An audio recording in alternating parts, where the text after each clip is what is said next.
All sounding okay? Sounds good.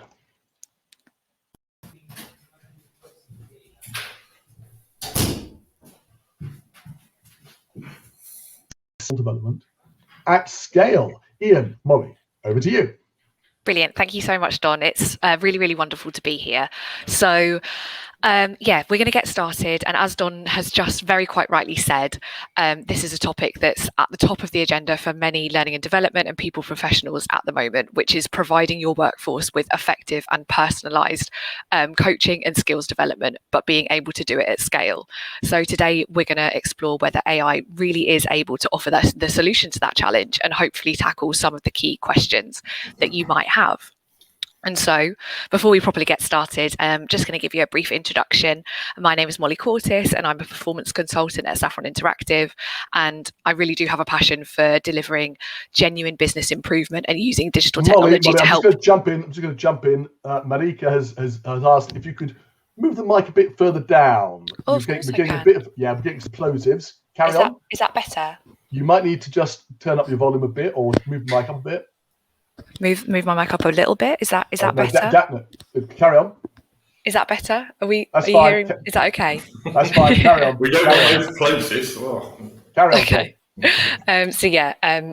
I want to help businesses deliver genuine business improvement and using digital technology to help our clients do it. So, and Ian. Brilliant. Well done, Molly. And yes, I'm Ian Hilder. Good to meet you all this morning. Performance consultant likewise here at Saffron. And I'm just going to take my couple of minutes just to give big applause to Don, Mr. Don Taylor, a real trooper coming through for us today as well. But anyway, yes, please. Ian Hilder, Saffron Interactive, performance consultant. Let's get into it, shall we? Okay, so I think before we do actually properly get into it, we wanted to ask you guys a little bit of a question. So we're aware there might be some preconceptions or concerns maybe in our attendees today, mostly centered around the use of AI technology and the issue of trust. So I think we've opened up a poll now, so feel free to input your answer as to whether you would be more equally or less trusting of an AI digital coach compared to a human coach. So yeah, feel free to choose the one you agree with most. Maybe share some other comments or thoughts in the chat, and we'll have a little look about what people are saying. Molly, I'm really interested to see the answers to this. Absolutely fascinating. And I would want to get some discussion. I'd love to hear people discussing why they've chosen more, less, or equally trusting. And I have an observation which I'm going to drop in a minute. One person more trusting. We've got our first more trusting, which is nice to see. Now, Kirsty's asked a great question. I have assumed that AI has no bias. It's quite a lot. There's only, I think, 8 words there, but there's quite a lot in those 8 words. I don't know if we're going to deal with all that now, but maybe later on. Ian, your camera is frozen again. You may want to unfreeze if you can find out how to. How's it working for you now? Is that helping? No, we're back to seeing your stripy shirt. You're obviously very keen on sharing that shirt. You picked that out special this morning. That's why. Yeah. So it's interesting because it looks like we've got sort of almost an equal-ish split on less trusting and equally trusting. So we're about 53% for less and 45% for equally, which is interesting, but only one person who is more trusting of AI compared to human. I think the discussion is very rich, and it shows that, as usual, we have a smart audience that's really thinking about things. So Kirsty's point about bias is one. Gary echoes it. It depends on it depends, right? Does it have bias? Is it removing it? Is it creating it? Less trusting, less psychological. The psychological safety needed to build an effective relationship wouldn't be achievable. You can't. I'm going to paraphrase, Lisa. You can't trust them. You can't have a relationship. You can't trust a machine. Less Christian, because I don't know what AI can do in this field. So that's fair enough, isn't it? Right? I don't know it. So absolutely. Why would I trust it? Right? Any thought, Molly, Ian? Any other thoughts on this? Because I'm finding these answers are well thought out, and they're making me think quite a lot. What do you think?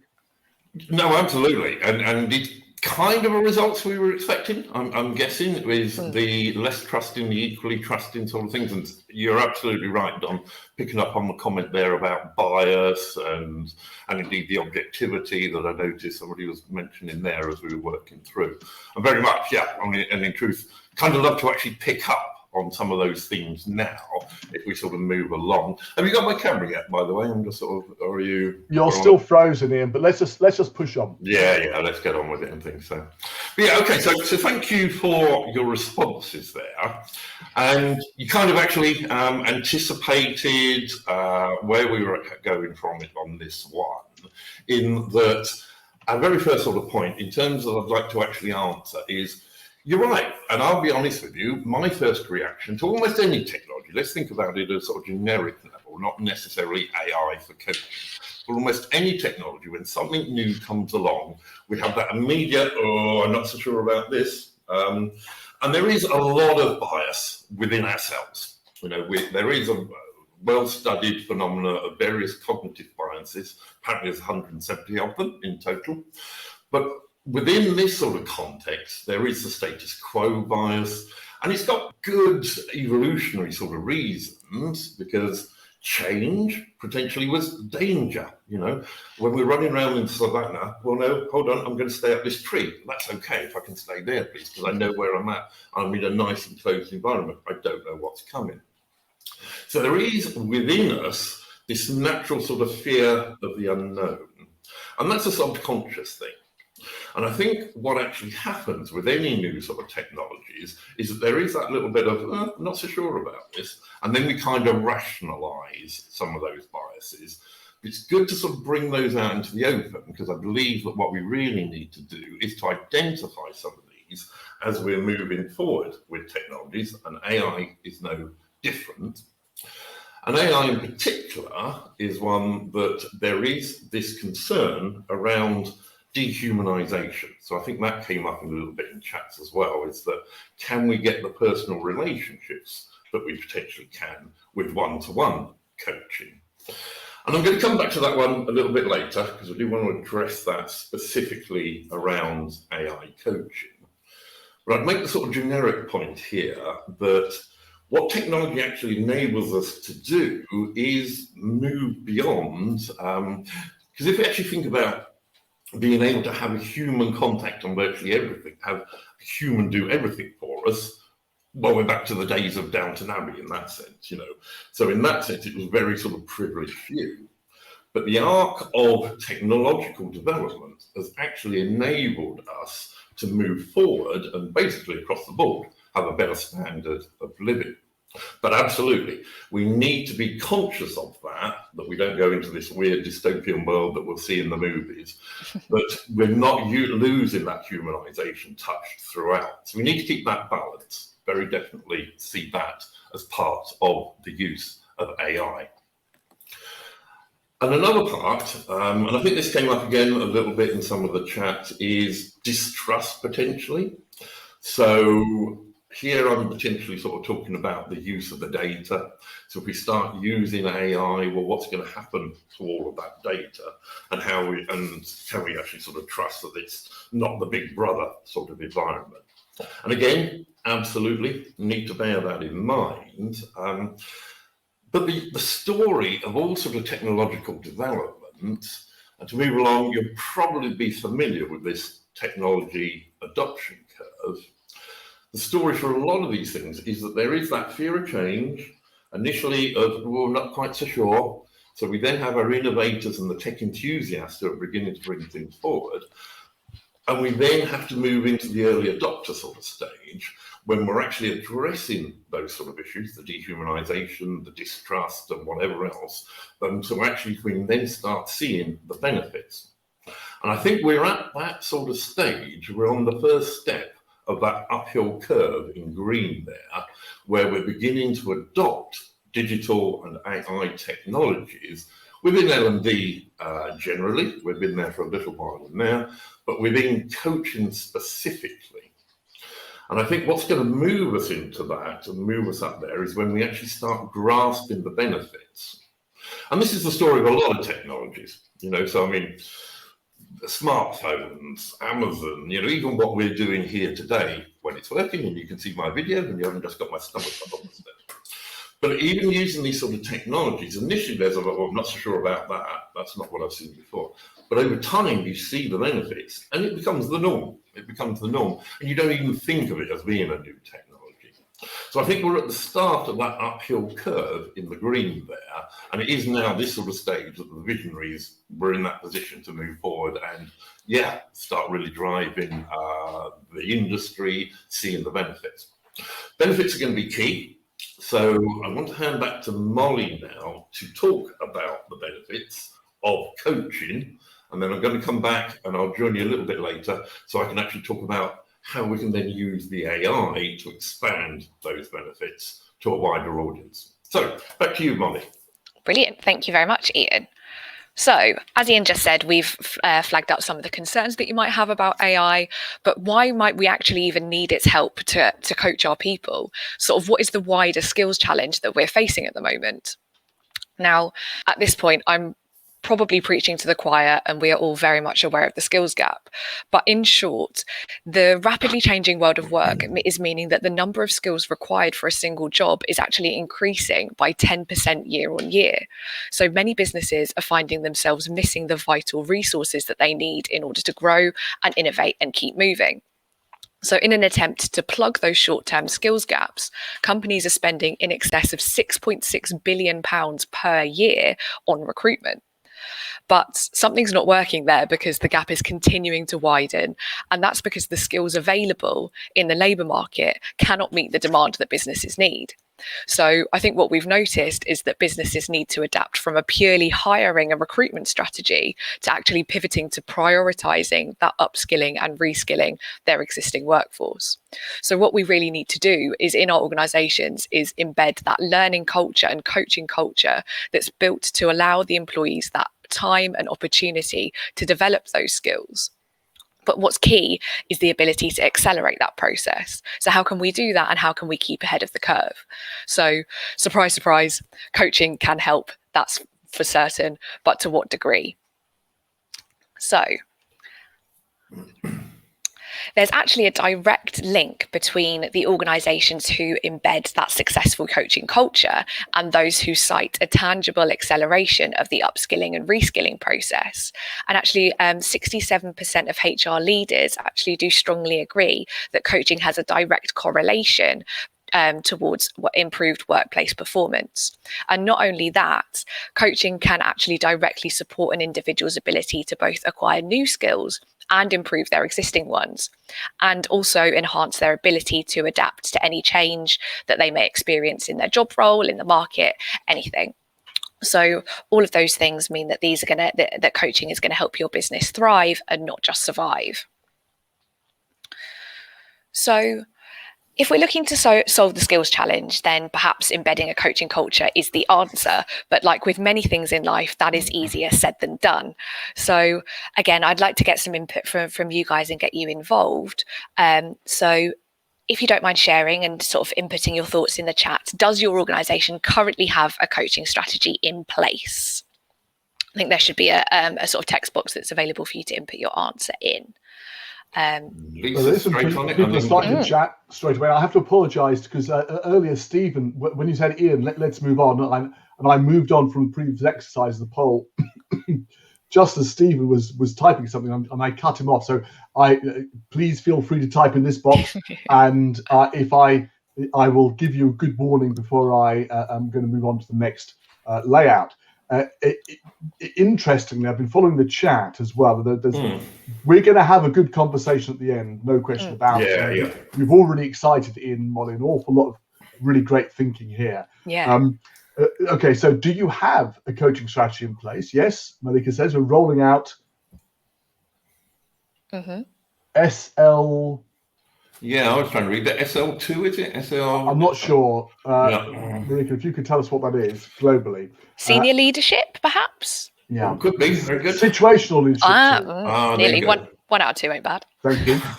Andrea says we do. Executive coaching program. That's not trusted and music education charity makes mentoring part of student development. That's interesting. Okay. Now, Lisa says it's voluntary. Smart goals, yeah. Voluntary, yeah. Yeah, okay, there we go. Very interesting. So look, let's keep those coming, because I'm interested to see that we do have people with strategies in place. I'm assuming that these are all human-based, and they appear to be. Christian says, coaching is critical to our business, but do our senior leaders adopt a coaching approach with their management lead teams? I'm not sure. Everything we do operationally is deeply rooted in coaching. Christian, be interesting as well to if you could let us know more about it, Christian, in the general chat. I'd really like to know more about that. It sounds fascinating. Sorry, Ian, I cut you off. No, I was interested as well as to whether we're sort of talking here coaching in the sense that there's a sort of regular structured program, or people defining coaching as being, well, the manager will pop in every so often if there's something to sort of pick up or something like that, whether and how people are defining coaching a little bit there, whether there's any input from there. Reverse mentoring program being implemented. Interesting there. So interesting there on that one, Jill, as well. The difference potentially between coaching and mentoring. A little bit goes to what I was sort of touching on there. Coaching being a sort of structured program, mentoring being there and being available when is needed. Is that kind of where you're going with that, Jill? It's also interesting what Nick said about, like any strategy, it's only as impactful as the people driving it forward and the people who are responsible for implementing it. So if you haven't got that infrastructure in place to actually follow up on a coaching strategy, then it's not going to be successful. Yeah, no, absolutely. Yeah. Okay, I'm going to close the box in a second, but so please, we've got Christian and Andrea are typing. If you can type and then wrap up, and then we'll move on to the rest of the presentation. Oh, interesting one there from Ed as well. But we'll come back to that, Ed. Absolutely, because I guess that goes to the question of scalability a little bit, doesn't it? So, absolutely. Wow. Yeah. Okay. So, but I mean, Ed, perhaps in the general box, I'd love to know, when you're providing coaching as part of your virtual internship program, you got 2 coaching calls for every participant. There's 6,000 last year. Yeah. If you could tell us more about that, I think you've got an audience here which would love to know more about it. Yeah. Okay. Right. I'm interesting stuff, but yeah, I mean, it's good to know. I guess obviously the title of the presentation will brought people in with interest in coaching, etc. But yeah, a mixed batch there, I guess, is probably what we can sort of say. So yeah. All right. Thank you very much, Christian and Andrea. Thank you, everybody who commented. Let's move on. Yeah, absolutely. Perfect. Okay. So I think, as we've just very brilliantly found out, coaching can take many different forms and be defined in many different ways. But I think the key here is effective coaching. And what does effective coaching look like? So in short, coaching should be a formalized long-term program that is able to support an individual to develop themselves and their skill set. And so fundamentally, those sessions need to be consistent, they need to be regular, and they need to be structured in order to be effective.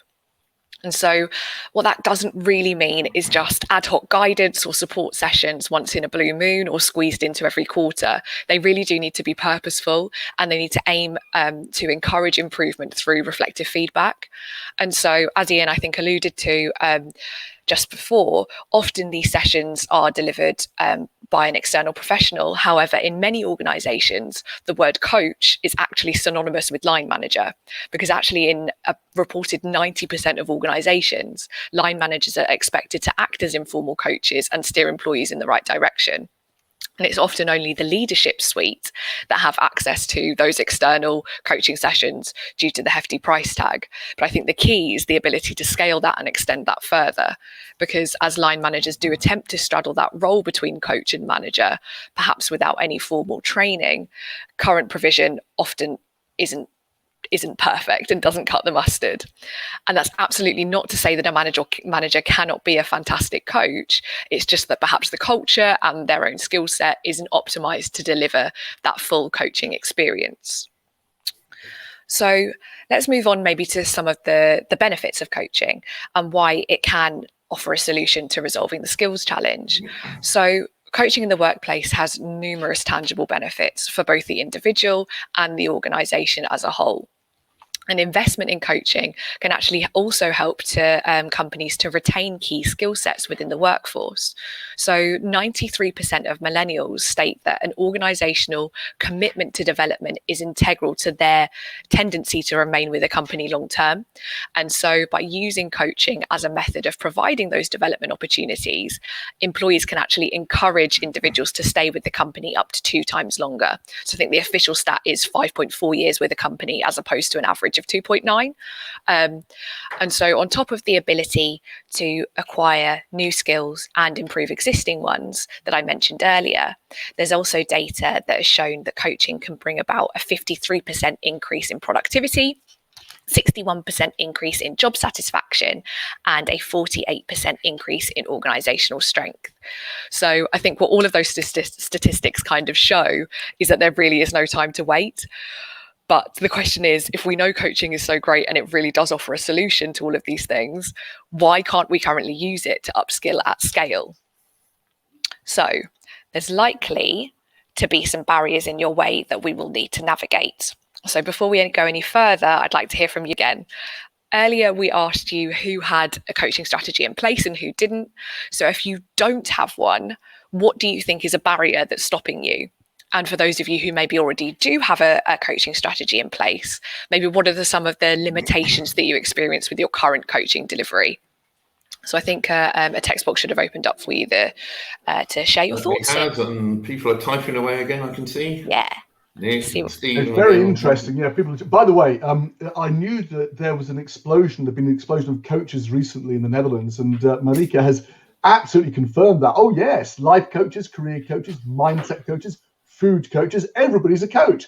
4 times as many as 5 years ago. But perhaps the Netherlands have solved the scalability problem by just making everybody a coach, and so you've got one-to-one coaching for everybody. Mm-hmm. Coming back to the issue here is affordability and scalability. Says Ed. Yeah. Is one of the main blockers. Culture, which I think is a very interesting one from Marika. We don't have a direct feedback culture. Yeah. Andreas said time is always a barrier. Yeah. Which is true. I've been told to be coaching approach with their employees. Easier said than done. Yeah, absolutely. Christian, when you say application, could you be clear on what you mean by application? Sorry, I don't mean be clearer. What I mean is there are many things the word application could mean. So does it mean that the making it happen is difficult, or are the coaches applying themselves? So if you could help, that'd be great. Yeah, no, really interesting combination of answers coming through here. What do you think, Molly, Ian? Yeah. Oh, go ahead, Ian. We think lots of things, don't we, Molly? Absolutely. Yeah. Well, mind melt, that's true. It's not an uncommon theme. Time, money are kind of ones you're expecting. Very interesting, the cultural thing coming through here as well. That's building up there, and the culture across the organisation, is it supported? Interesting questions to explore, I guess, in that, and indeed the skills, and can you, again, it repeats what we were saying there before, but I think I saw one message that came through saying, well, it's just an add-on to the day job. Well, okay, you're going to struggle if that's the way we're approaching it a little bit, isn't that? So, absolutely. But yeah, good feedback, very good, interesting. Lots here. I'd love to pick up and sort of do a debate, and we could go forever on those. I think there's going to be a follow-up blog probably on the Saffron. Yeah, absolutely. I think I'm going to write a blog about this because we're getting so much rich input here. Yeah. Katarzyna saying organizational certainly retains employees. Immaturity for coaching, and there's so much in just those 4 words. But the organization, Molly and Ian, let me know if you think this is correct. And I'm sorry, Katarzyna, if I'm not pronouncing your name correctly, but there's so much in those 4 words, the suggestion that nothing exists by itself. It has to be in an environment, and that an organization could be a rich or a constrictive environment for coaching. So let me know what you think. Meanwhile, I'm gonna wrap up and move on in a second. But I want to let Ben get his points in. Christian says, can coaching be effective with just monthly touch points? Interesting. Well, let's come back to that, because I think it can be. I've done that myself, and I believe people have found it successful. Andrea's just going to give a comment, and then we're going to move on. How will AI assist us? Oh, well, there you go. That's the perfect segue. Thanks, Andrea. All right, hang on, Christian. Everyone's still typing. Here we go. Okay, Christian's still typing. When Christian's finished, then we're going to move on. Pressure's on now, Christian. Yeah, go on, Christian. Well, Christian earlier said we enable our managers and leaders with the skills to coach with a robust development program. So in other words, this is interesting. Actually, so you've been clear about the application bit. That's really helping people develop in order to do that job well. Thank you. That was really good elucidation, Christian. Let's get back and press forward. Okay. All right, perfect. So thank you so much for your input there. That was really, really great. So I'm just going to run through and explore some of the things that we said and maybe some extra ones in a little bit more detail. So the first one, absolutely, time. This is definitely a key limitation. So 73% of leaders cite that their in-house coaches do not have enough time to devote to coaching due to other priorities. And so as we mentioned earlier, some organizations do have the ability to bring in those external coaches, but often this is just for the executive suite. And so it's time poor line managers that are going to take on the burden of coaching for the majority of the workforce. And coaches need regular, high value and effective interventions, which kind of isn't possible with coaches that are juggling their existing workloads alongside providing coaching support. And the second one is the long-term maintenance. So currently, 62% of externally delivered coaching engagements, consist of just 2 sessions per month, which isn't really enough, because if we're looking to actually accelerate that upskilling, then coaching needs to be delivered in a way that achieves that long-term maintenance and performance improvement over time. And so it's that deliberate, regular practice that is really the key there. The third one is quality and consistency. So as we've said, managers delivering coaching sessions, that's fine, but they've often received very limited or perhaps even zero official formal coaching training themselves. So it's no surprise that often the quality of the support they offer might be quite varied. And actually, I've reported 43% of employees are directly concerned about the low skill levels of those who deliver their coaching sessions. And then when it comes to consistency, even if you are one of the lucky ones who does receive those 2 sessions per month that I mentioned previously, what about those people who don't? So if your line manager, i.e. coach, is also time poor, then the odds are that your coaching sessions are going to be a darn sight less regular and ineffective than those formal coaching sessions that happen twice per month. And then the last one here is cost. This is a big one. There's a reputation, and perhaps rightly so, that coaching is hugely unaffordable, hence why it's so often reserved for the select few on the leadership track. And costs can definitely vary depending on the type of coaching and the qualifications of the coach, but the average cost of a 2-hour executive coaching session comes in at approximately £1,000. And so it's clear to see why that there is that reputation of the perceived cost. But the key is here, we know the benefits that coaching can achieve, so something needs to be done in order to scale and democratize coaching for the entire workforce. And so those are 4 of the main barriers and limitations, but there is potentially one that we haven't mentioned, and I don't believe was mentioned in the chat either. So what is that missing piece? The missing piece is measurement. So this isn't necessarily possible in current traditional coaching delivery. And what this is centered on is the ability to measure and track success. So even if we were able to navigate all of the barriers and limitations that we've just outlined and mentioned, and we're able to deliver that truly incredible coaching experience, I think that we'd still struggle to measure the impact or engagement. So some of the questions here are, how can we clearly measure that coaching has been effective? Or perhaps use insight from coaching sessions in order to understand specific business skills gaps, or perhaps shape investment in future training interventions? How can we see progress or track an individual's learning journey? So ultimately, how can you as a business measure that the outcomes were a direct result of coaching interventions? And how can you track that return on investment and prove that to the business? Because what we can get from coaching sessions is great anecdotal feedback, but it's actually that hard data and those metrics that can be difficult to measure, because coaching by the very nature of it is a one-to-one experience.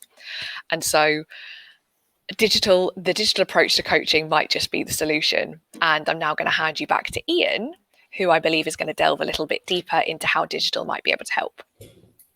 You don't just believe, you know, Molly. You know I'm going to pick this one up. Yeah, thank you, Molly. So Molly's obviously gone through, and we've reiterated some of those big benefits of coaching, and plus there's some limitations, obviously, in the conventional. I want to talk about AI specifically now and how we can use AI coaching. But let's first define what we, Saffron, mean. So very first thing I'd like to do here, Don, is I'm going to give the bit, it's the roll VT. I've always wanted to say that. So got a little video here to introduce Ada for you. So here she is. Thank you. And hello, everyone. I'm Ada. I'm a video-based digital coach, and I love to talk. So, as she says, this is Ada. So Ada is Artificially Intelligent Development Assistant. We had to come up with a name, and that one seemed to be appropriate. But what we've actually got is this technology that we've developed, and it's actually been active now in one particular application around career adaptability for 2 years now. But it's a replicable technology, and as you can say, it's actually video-based. So what we've actually got here is a digital avatar, AI enabled, and we can basically build out any number of conversations here. So we can kind of mimic, and one client sort of defined it, what you're really doing is digitizing my best coach. And in a way, that's kind of what we're doing there. So you can actually lead, and the individual will actually have a conversation with this person. I put inverted commas around conversation, but yes, you would react to the video, you'd get a response coming back to you. Some of it is multiple choice, but you can also input video and audio, as well as text, free text form as well. So you can actually do natural language processing there, which particularly becomes useful when it gets into sentiment analysis, etc., which I'll come to. But it's kind of a wraparound technology. We think of it as a wraparound technology in that you can actually take the technology here and wrap it around any other number of things. So it may be a skills assessment, it may be learning, linking to your learning management systems. There may be other built into an action planning process as well. So anything else you kind of would be kind of the tools that in a coaching environment you're likely to push to people to do. We've got Ada here who can actually take the individual through that process and introduce those tools as it goes. And we've actually got it launched now, currently Ada herself, around a leadership soft development skills. So next video, if I hit it, will that work for me, Don? Here we go. Would you like to see me doing my work? Unfortunately, I don't have time to actually get into it because there's hours worth, depending on the journey you actually want to take. But so no thank you, Ada, not for now.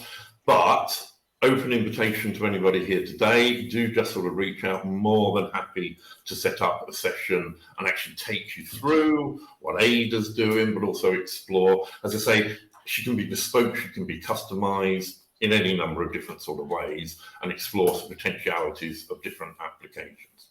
And Ian, just to be clear, you're saying she, but you put the word person in quotes earlier. Ada is an acronym. It's not a person, is it? This is an entirely digital thing. Absolutely, yeah. So, okay, so maybe if we slip back to, so that's what we are meaning here by our AI-enabled digital coach. And let's think about this, how it kind of fits into learning theory.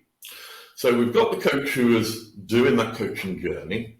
But there's added benefits we've got here in that obviously what we can do is feed into the idea of spaced learning here. So as opposed to the once a month, once every couple of months sort of sessions, and we all know Ebbinghaus's forgetting curve, how much are we going to recall, how much are we going to keep up to date during those sort of periods. Well, what you've got with AI technology is the individual can work at whatever pace they want to anyway, so it's not necessarily once a month, it's whatever they're comfortable with. But you can also even out those peaks and troughs with nudges, reminders, that sort of thing. And that also feeds into the concept of deliberate practice. And that, as I'm sure everybody's familiar with, the idea of breaking down skills and deliberately, consciously practicing those. And as Molly said at the beginning, one of the biggest things we're trying to achieve, and we all know it's an issue, is upskilling people. Well, you're only going to embed those skills if you get the chance to practice those skills. So what you can do with AI or a digital solution is actually feed out those nudges and reminders. And if the individual doesn't have the chance necessarily to change or practice those, then you can actually set little tasks, little activities that can be there to reinforce the skills that we're trying to embed. And it's all part of the continuous learner journey. And what you've got with AI, because of scalability essentially, is that you can actually go beyond what might happen with conventional learning, which may be goal limited or time limited, purely because of the cost. With AI, you can open it up. So there's nothing stopping you going through a process once, skills, up looking at some of your soft skills, setting your action plans, working on those action plans, getting to a certain point. Well, let's start again, reassess ourselves. We're now at a higher level. We're now setting higher achievements. And so you can build in this iterative process by using a digital technology. But I kind of want to address now specifically AI, digital technology, and some of the things that, have been thrown up a little bit in some of the chats earlier. And okay, so can digital be both scalable and personal? How does it work with humans? How does it work alongside live coaching? And can it really be emotionally intelligent? So I'm just going to take a few minutes to run through a couple of thoughts in these areas. So scalability. Yes, obviously a digital solution is scalable, and that's the main reason that we're interested in a digital solution here, in that we recognize the coaching that one-to-one is always going to be restricted essentially by the time of the coach that they have available. So scalability is a kind of a given and the main attraction here. And obviously anything in digital form can be available 24/7, and it can be essentially working with people whenever they want, multiple people at multiple times. But alongside that is that personalization. So can we still maintain a personalization when we do go to that scale? And I'd actually contend that potentially you've actually got the option here to make it even more personalized. And by that, what I mean is that as you're going through a coaching session with an AI digital coach in this sort of environment, you're actually inputting a lot of information there. And all of that information, all of that data is then used within a well-designed system to develop personal learning pathways. It's really kind of the ultimate in adaptive learning. And the thing I would also put in there is that what also you'll have with a digital coach is that it doesn't have a bad day. You know, it's not going to miss something that it should have asked you or a response to a sort of question. It's not going to just think, okay, well, the last person I spoke to, this worked for them, let's try that there. You know, so, and again, a little bit, I think somebody mentioned bias. It's avoiding some of those human traits that you potentially have there. So I'd actually contend you've got the potential there for a more personalized, more objective coaching experience when you get into digital AI. But there are limits. And I think, been touched on a little bit, there is how far can AI take it? It can take it quite a long way. And in fact, anecdotally, we know, as I say, it's been live for a couple of years now. Anecdotally, we know some people actually kind of like it when it gets into some sensitive issues. So the actual system we're talking about delves into financial security and even mental resilience in certain areas, you know. And some people are more happy working in that rather than the slight intimidation of that one-to-one. But don't get me wrong, there's a limit to what the AI can do, and it holds up its hand at one point and says, sorry, I've helped you as far as I can here. I can point you to the direction of a few resources or something, but this is something you need to work on with your live coach now. And so we, Saffron, would never see AI digital as replacing, very definitely not. It's there to support live coaching just as much as it's supporting the end individual. And every application that we've worked on and those that we've got in production now are always in partnership, and it's very much that approach.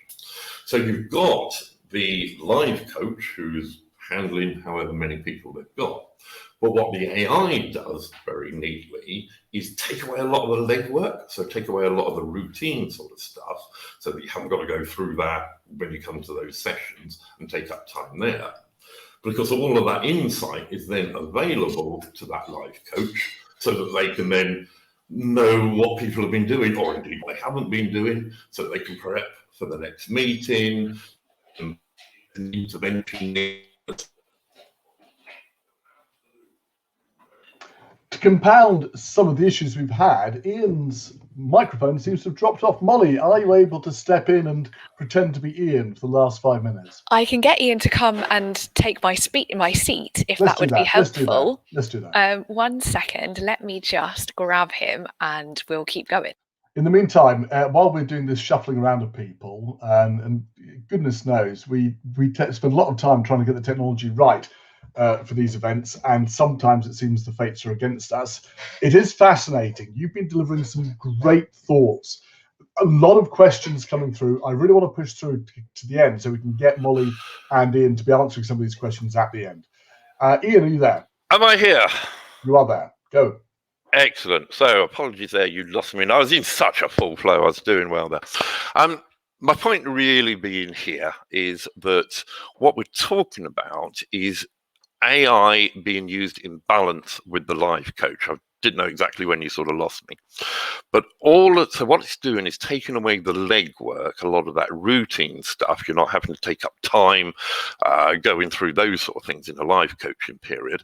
But then you as the coach has got the insight of what Ian, the individual, has been doing, so that you can actually prepare for your next meetings. You can see when there's something that they're struggling with, those sort of areas. So very definitely they work very closely in tandem. Okay, one last thing I'm going to sort of touch on here is the emotional intelligence, which is probably the knottiest one that we get thrown at us. And here what we mean is if we're actually talking about AI, can it sit in front of you, read your body language, respond to you, can even have its own sentiments, then no, we're not going there. You know, that isn't what we're actually talking about in this sort of environment. You can use AI to get into some sensitive topic areas, and as I mentioned before, anecdotally we know a lot of people actually kind of like working in a digital environment in that sort of situation. And you can also use natural language processing. So this is where recording audio, video to those open questions, how are you feeling? You can actually use that and the processing there. The AI will actually then enable you to actually capture and move in certain sort of direct areas at a basic level, because all of that information is then available to the live coach for the nuancing there. Okay, so I'm going to move along a little bit here. So, oh, right, yes, sorry, Don, there was a little video there. I wanted to actually sort of work in there. So let me go back here. So here we go. And don't forget I'm pretty cute. But if you'd prefer to choose one of my friends, well, I promise not to be too hurt. So the point here is that if we go back to the presentation now, is that emotional intelligence works two ways.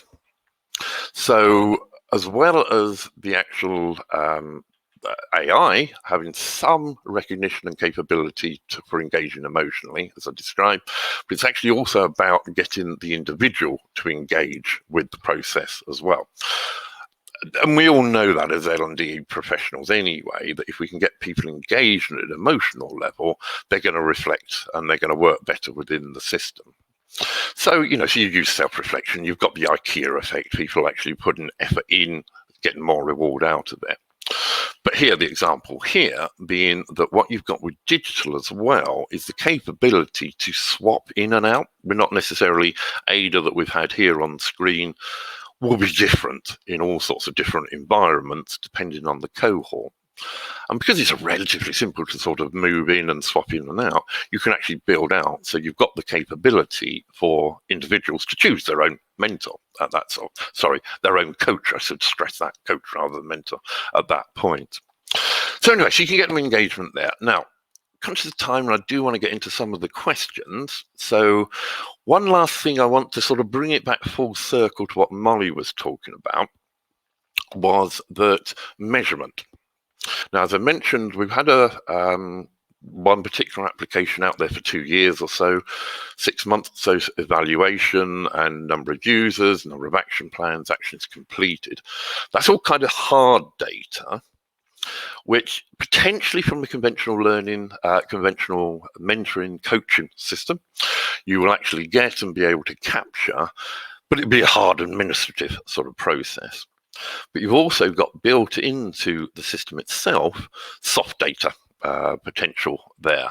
So being able to measure how people are feeling throughout the process at certain points, check-in points, which yes, a coach is going to do, but it's probably never sort of measured in that way.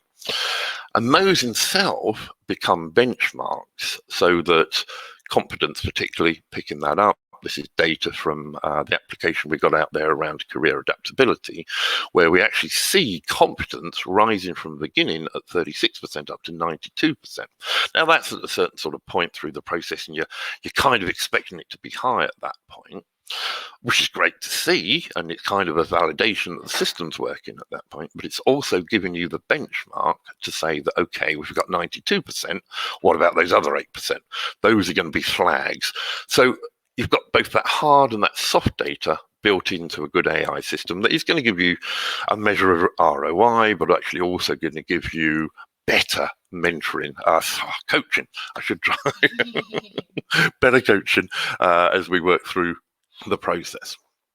Okay, so I think we're kind of into a conclusion. Yes, we know the benefits of coaching for upskilling. AI, we've just gone through, given us scalability and moving forward in those sort of areas. I don't need to go too long, and I'd love to get into the Q&A at this point. So without further ado, maybe let's pick up some of the things that have been coming through, Don.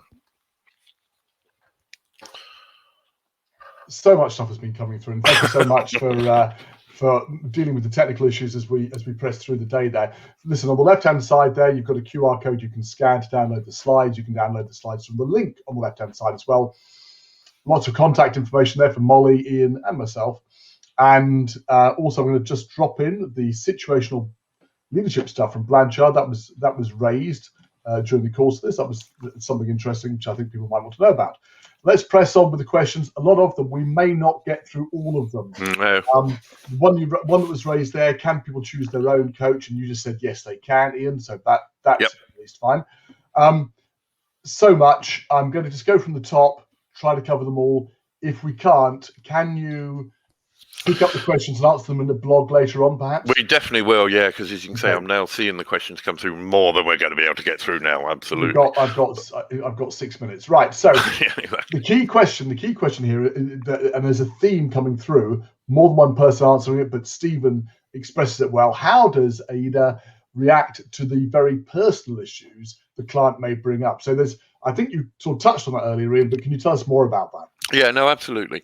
So, and you're exactly right. I mean, touched on that in terms of the working in tandem with the live coach. Yeah. And as I say, and I'm not going to pretend that AI is going to be able to go to a certain sort of all ends. What you can do, and indeed in the application we're talking about with career adaptability, it gets into a lot of things which are issues that so addressing mental health and addressing financial resilience and things like that, you're going to go to a certain sort of point, and what you can obviously build in, because you've got a digital solution there, is resources, so you can point them in direction of other tools or resources outside of that. But then it's going to sort of say, okay, well, you know, I've helped you to what I can. Are you happy to move on? Or is this something that you really want to pick up and talk to your live coach about? So that's the intersection point, one of many intersection point with the live coach, where the system itself will both prompt the individual to say, hey, you know, this is something I need to talk to you about. Let's put it down for when we next talk. Or maybe it's, this is something I really need to talk to you about. Can we schedule a call tomorrow? That sort of thing. And whether the individual does that or the live coach can see all of that data and input as well. We talk about at-risk alerts. And so depending upon the nature of the input from the individual who's being supported, it'll be something that gets flagged to the coach.